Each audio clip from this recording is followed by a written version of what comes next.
ফুটে উঠেছে, এবার এতে ভাজা মাছগুলো ছেড়ে দেওয়া হচ্ছে। আগে যে মশলাটা দেওয়া হয়েছে তাতে কিন্তু কাঁচা লঙ্কা দিয়ে মানে মশলাটা করা হয়েছিল, সেই জন্য মশলা আর বেশি আলাদা করে কাঁচা লঙ্কা দিল না দিদি। এবার এক এক করে ভাজা মাছগুলো ছেড়ে দেওয়া হচ্ছে। মাছ ভাজাটা দেখানো হয়নি, আশা করি এটা নুন হলুদ মাখিয়ে আপনারা নিজেরাও এটা করে নিতে পারবেন।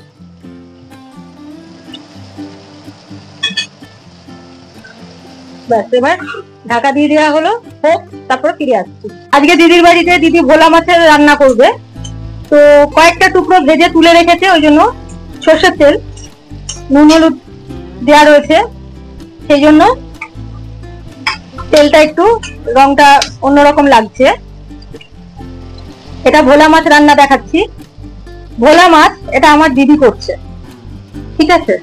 আমি বুঝতেই পারছেন আমি দিদির বাড়িতে বেড়াতে এসেছি, এখানে তো আমার নিজের রান্নাঘর নেই, দিদি যা করছে সেটাই দেখাচ্ছি। দাঁড়া, আচ্ছা, এবার দিদি একটা মশলা দিচ্ছে, এটা বেটেছে।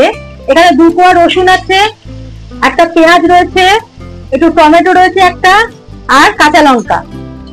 খেয়াল করবেন এতে কিন্তু কোনো আদা বাটা নেই, ঠিক আছে? এইভাবে দিদি রান্নাটা করছে।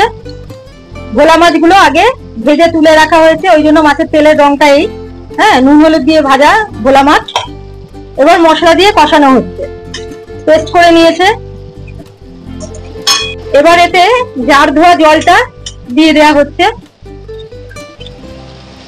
ভালো করে এটা কষানো হবে। এবার একে একে এতে দিয়ে দেওয়া হচ্ছে নুন, আন্দাজ মতো নুন দেওয়া হলো,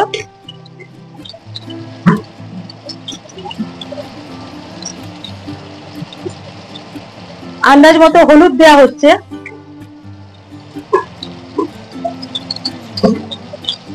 দিয়ে একটু ঘেটে নেওয়া হবে, একটু কষিয়ে নেওয়া হবে।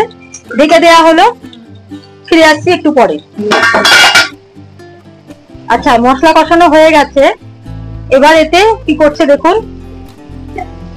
এবার এতে আর একটু মশলা ধোয়া জলটা দিয়ে দেওয়া হলো, এছাড়াও এক্সট্রা জল দেওয়া হচ্ছে, এক্সট্রা আন্দাজ মতো জল দিয়ে দেওয়া হচ্ছে। আর মাছগুলোকে তো সিদ্ধ হতে হবে। দুটো কাঁচা লঙ্কা, আমি ধরুন আমার রান্না অন্যরকম, আমি আগে কাঁচা লঙ্কা দিই ঝাল হওয়ার জন্য, দিদি কিন্তু কাঁচা লঙ্কা দুটো এই ঝোলে দিয়ে দিল। হ্যাঁ, ওরা বেশি ঝাল খেতে পারে না, তাই জন্য দুটো দেওয়া হলো। যে যেভাবে ঝালটা খাবেন সেইভাবে করবেন। কেউ যদি মনে করেন যে আগে ঝাল খাবেন, মানে ঝালটা বেশি খাবেন, তাহলে আগে এটা দিয়ে ভেজে নিতে পারেন, তাতে ঝালটা বেরোয় আর কি। কাঁচা লঙ্কা আগে দিয়ে যদি ভাজেন তাহলে কাঁচা লঙ্কার ঝালটা বেরোয়, এক্ষেত্রে কিন্তু ঝালটা অতটা বেরোবে না।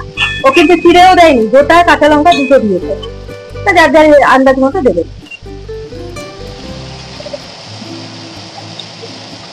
ফুটে উঠেছে, এবার এতে ভাজা মাছগুলো ছেড়ে দেওয়া হচ্ছে। আগে যে মশলাটা দেওয়া হয়েছে তাতে কিন্তু কাঁচা লঙ্কা দিয়ে মানে মশলাটা করা হয়েছিল, সেই জন্য মশলা আর বেশি আলাদা করে কাঁচা লঙ্কা দিল না দিদি। এবার এক এক করে ভাজা মাছগুলো ছেড়ে দেওয়া হচ্ছে। মাছ ভাজাটা দেখানো হয়নি, আশা করি এটা নুন হলুদ মাখিয়ে আপনারা নিজেরাও এটা করে নিতে পারবেন।